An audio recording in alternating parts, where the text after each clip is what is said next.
बौद्ध धर्म स्वीकार किया तो वो एक मात्र धर्म परिवर्तन नहीं था, वो सदियों से चली आ रही सड़ी गली व्यवस्था, जाति विभेद, ऊंच नीच, शोषण, अन्याय, अमानवीयता के खिलाफ एक क्रांति का बिगुल था। वो एक संदेश था पूरी मानवता के लिए, पूरे विश्व के लिए। वो एक विचार था, वो एक वैचारिक क्रांति थी। बाबा साहब की एक किताब बहुत प्रसिद्ध है, आप में से बहुत लोगों ने पढ़ी होगी। बाबा साहब ने एक पुस्तक लिखी, बुद्ध एंड हिज धम्मा।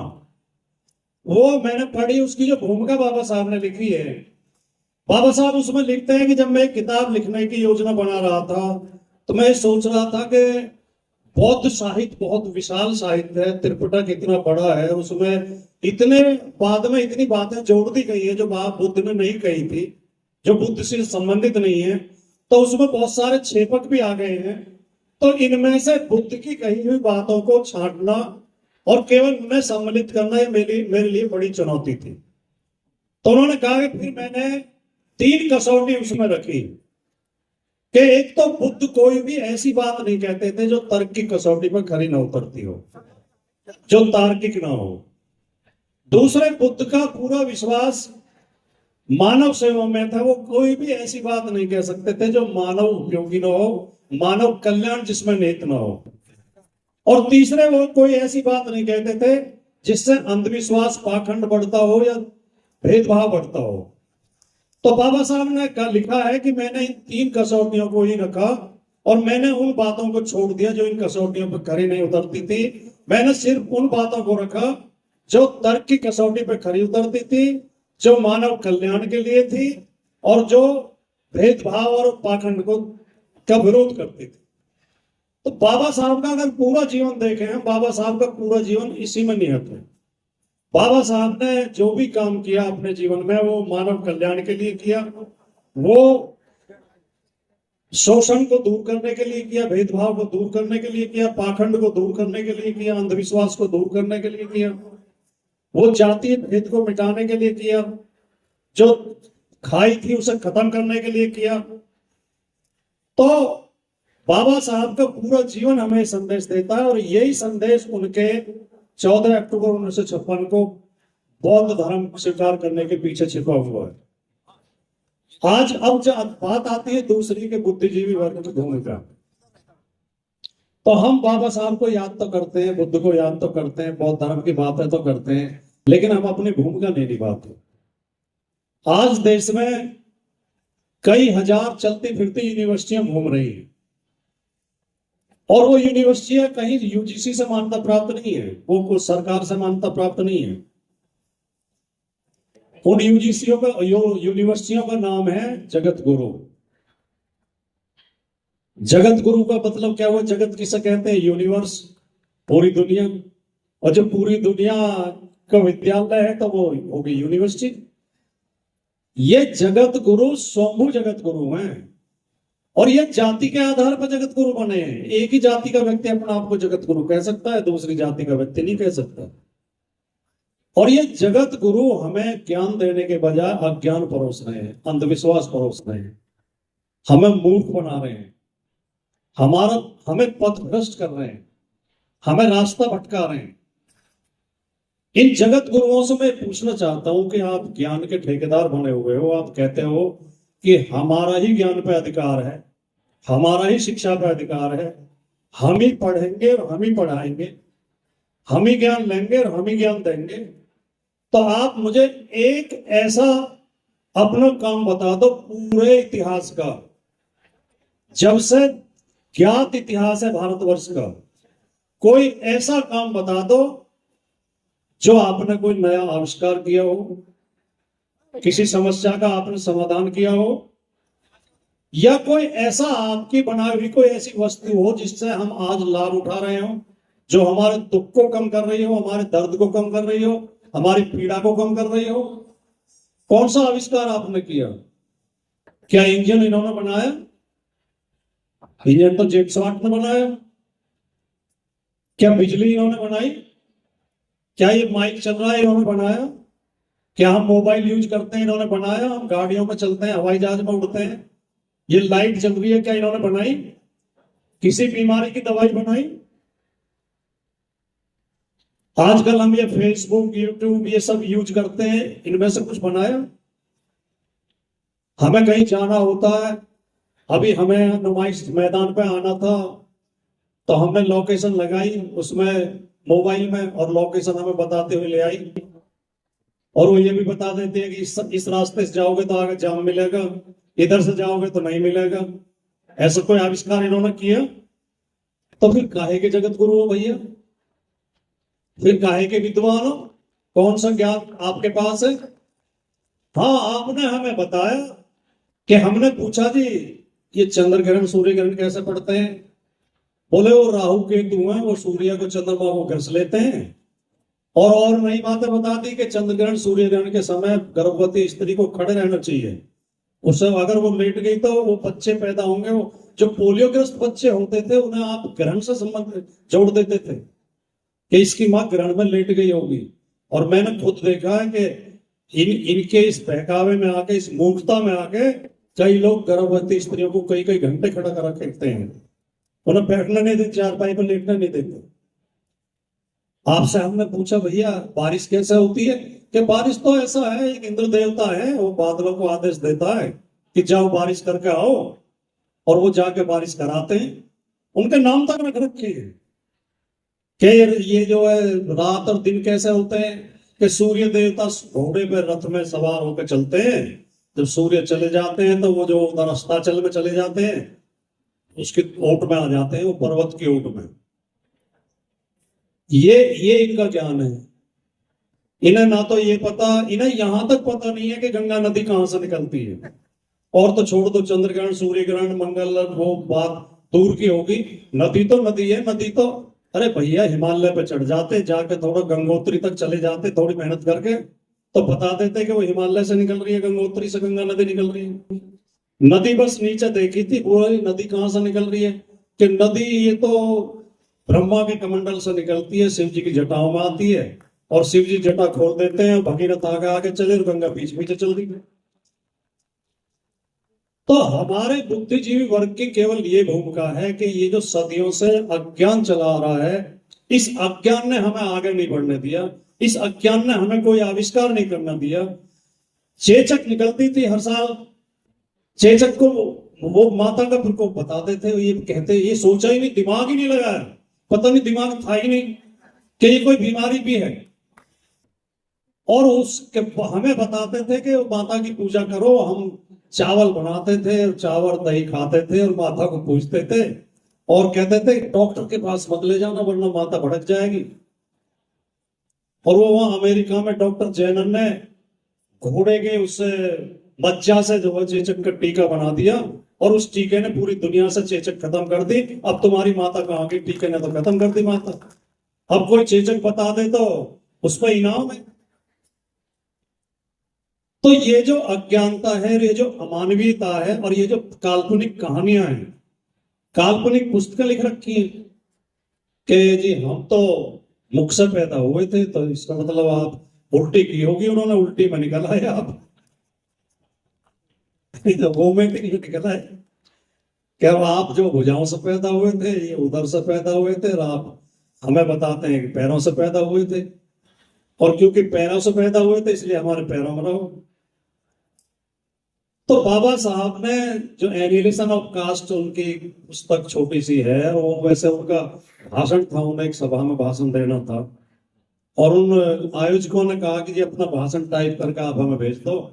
तो उन्हें फिर वो इतना खराब लगा बाबा साहब का भाषण कि उन्होंने अपना कार्यक्रम ही कैंसिल कर दिया कि भाई अगर कार्यक्रम करेंगे तो बाबा साहब बुलाने पड़ेंगे, क्योंकि उन्हें चीफ गेस्ट बना दिया है, और चीफ गेस्ट वो आएंगे तो वो ये भाषण पढ़ेंगे।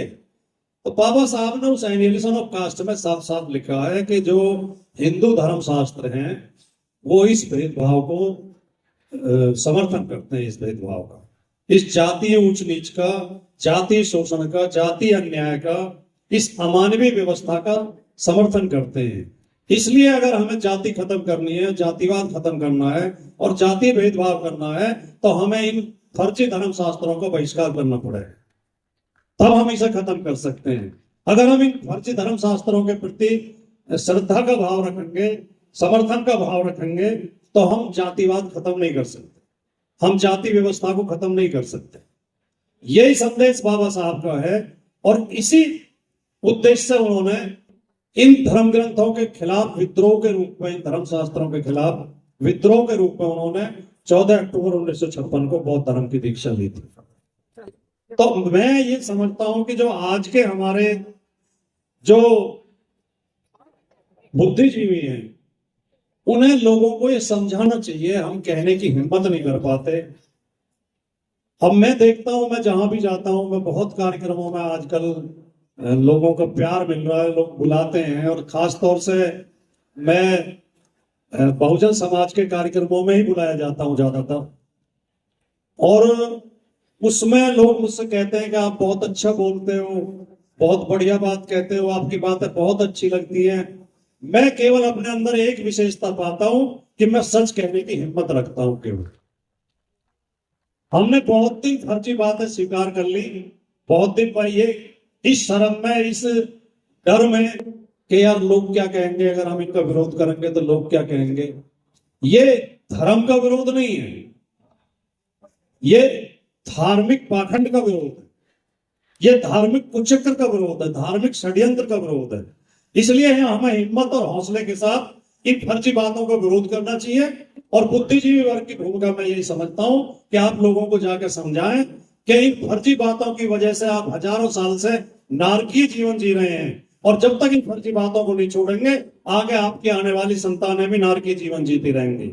अगर आपको अपने उन्नति करनी है, अपने बच्चों की उन्नति करनी है, अगर आपको मनुष्यता पानी है, मनुष्य की गरिमा और मनुष्य का सम्मान पाना है, तो आपको बाबा साहब के बताए हुए, भगवान बुद्ध के बताए हुए मार्ग पर चलना पड़ेगा और इन पाखंडों से बाहर निकलना पड़ेगा। तो मैं, ये बातें आती रहती हैं अक्सर। एक दिन मैं एक उसमें था टीवी कार्यक्रम में, तो एक महाराज, ये जो जैसा मैं कह रहा था कि यूनिवर्सिटी घूम रही है, ऐसे ही ये कुछ पेड वर्कर जो है महाराज की वेशभूषा धारण करके घूम रहे हैं। ये एक पार्टी के पेड वर्कर हैं, ये ड्रेस पहन के। देखिए, संत जो है, संत कोई भी वेशभूषा से नहीं होता। महात्मा कबीर ने कभी वेशभूषा धारण नहीं की थी। वो अपना कपड़ा भी बुनते थे और अपने छंद भी लिखते थे, अपने पद भी लिखते थे, अपने दोहा भी लिखते थे। और कबीर ने कहा कि कबरा मन निर्मल करो जैसे गंगा नीर, और पीछे पीछे हर फिरे कहत कबीर कबीर। अगर आपका मन साफ है, आपके कर्म अच्छे हैं, तो भगवान आपको खुद तलाश करेगा, आपको भगवान को तलाश करने की जरूरत नहीं है। तो ये जो मार्ग है, सच्चाई का मार्ग है, हमें वो मार्ग तलाश करना है। जो लोग कहते हैं कि इसमें आस्था क्यों नहीं रखते, उसमें आस्था क्यों नहीं रखते, हमारी आस्था सच्चाई में है, हमारी आस्था मानवता में है, हमारी आस्था भाईचारे में है, हमारी आस्था वैज्ञानिक सोच में है, हमारी आस्था तर्क में है। और पाखंड में हम आस्था क्यों करें। वो अदम गोंड भी एक बहुत बड़े शायर हुए गोंडा के, उन्होंने लिखा कि वेद में जिनका हवाला हाशिए पर भी नहीं, वो बेचारे आस्था विश्वास लेकर क्या करें। और लोक रंजन हो जहां सम्मुख वध की आड़ में, उस घृणित व्यवस्था का इतिहास लेकर क्या करें। जहां सम्मुख वध पे तालियां बजती हो, सम्मुख की गर्दन काटने पे, और लोग धागे लगाते हो, अट्ठास करते हो, उसे धर्म कह सकते हैं क्या। एक व्यक्ति की गर्दन काटी जा रही है और आप उसमें तालियां बजा रहे हैं, या एकलव का अंगूठा काटने पर जहां तालियां बजाई जाती हो, उसे आस्था कह सकते हैं क्या। तो ये हमारा कितने समय से हमें अपमानित किया जा रहा है, कितने समय से हमें मजाक उड़ाया जा रहा है हमारा, कितने समय से हमें गलत बातें बताई जा रही हैं, गलत रास्ता दिखाया जा रहा है, हमें सही रास्ते से भटकाया जा रहा है, हमें ज्ञान विज्ञान से भटकाया जा रहा है। हमें ये बात समझनी होगी, और इसमें सबसे बड़ी भूमिका बुद्धिजीवी वर्ग की। आज भारत की स्थिति ये हो गई है, बहुत हास्यास्पद स्थिति में हम हैं, कि जिस व्यक्ति ने कभी कोई परीक्षा पास नहीं की, जिसकी डिग्री भी फर्जी है, वो तो परीक्षा पर चर्चा करता है। जिस व्यक्ति ने शादी नहीं की, जिसके बच्चे नहीं है, वो परिवार कल्याण की बात करता है। जिस व्यक्ति ने कभी क्रिकेट का बैट उठाकर नहीं देखा, जिसे ये पता नहीं है क्रिकेट की पिच की लंबाई चौड़ाई कितनी होती है, वो क्रिकेट का संचालन कर रहा है। जो व्यक्ति बलात्कारियों के, हत्यारों के मुकदमे वापस लेता है, रेपिस्टों को जेल से छोड़ता है और खुद के खिलाफ दर्ज मुकदमे भी वापस ले लिए, वो व्यक्ति कानून व्यवस्था की बात करता है। जो बेटियों को पीछा कराते रहे, बेटियों को बंधक बना लिया, जिन्होंने बेटी छेड़छाड़ में जिनके नाम आए, वो बेटी बचाओ का नारा देते हैं। और जो रोज दलित, पिछड़े, अल्पसंख्यक, आदिवासी समाज को अपमानित करते हैं, उनके हक मारते हैं नौकरियों में, शिक्षा में, वो हमें जाति और धर्म की शिक्षा देते हैं। वो कहते हैं बटेंगे तो कटेंगे। जो बांटने का ही काम करते हैं, काटने का ही काम करते हैं, जिनका फुल टाइम काम ही ये है, वो हमसे कहते हैं बटेंगे तो कटेंगे। अरे बांट तो तुम रहे हो, हम तो एक करना चाह रहे हैं। तो इस चीज को समझने की जरूरत है, इस षड्यंत्र को समझने की जरूरत है, इस कुचक्र से निकलने की जरूरत है। और हमें जागरूक और एकजुट होकर और हिम्मत के साथ, साहस के साथ, और हमें निडर बनना पड़ेगा और मुखर बनना पड़ेगा। मैं तो ये दो ही मंत्र जानता हूं कि निडर बनो और मुखर बनो। बाबा साहब ने कहा था शिक्षित बनो, संगठित हो, संघर्ष करो। इसमें दो बात और जोड़ लो बस। बाबा साहब की तीनों बातें स्थिरोधार्य रखो, याद रखो, और इनमें दो बात और जोड़ लो कि निडर बनो और मुखर बनो। जब कहीं मूर्खता की बात हो रही हो तो चुप मत बैठो, मूर्खता की बात का विरोध करो, पाखंड का विरोध करो, सच्चाई की बात कहो, अपने हक की बात कहो, अपने हक के लिए लड़ो।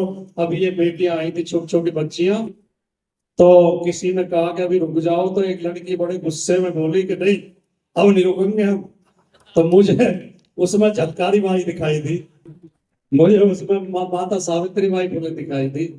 इस तरह ही निडर बनना पड़ेगा। धन्यवाद साथियों, आपने बहुत प्यार दिया, बहुत सम्मान दिया, आपने मुझे बुलाया, दो बात कहने का मौका दिया, मैं आपका बहुत बहुत आभारी हूँ।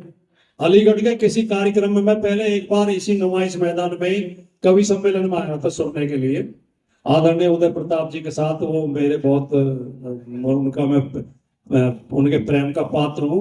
आज मैं दूसरी बार यहाँ आया हूँ, तो मैं बहुत गौरवान्वित हूँ, बहुत खुश हूँ, बहुत प्रसन्न हूँ। अलीगढ़ ने मुझे बहुत प्यार दिया है। धन्यवाद। जय भीम, जय भारत।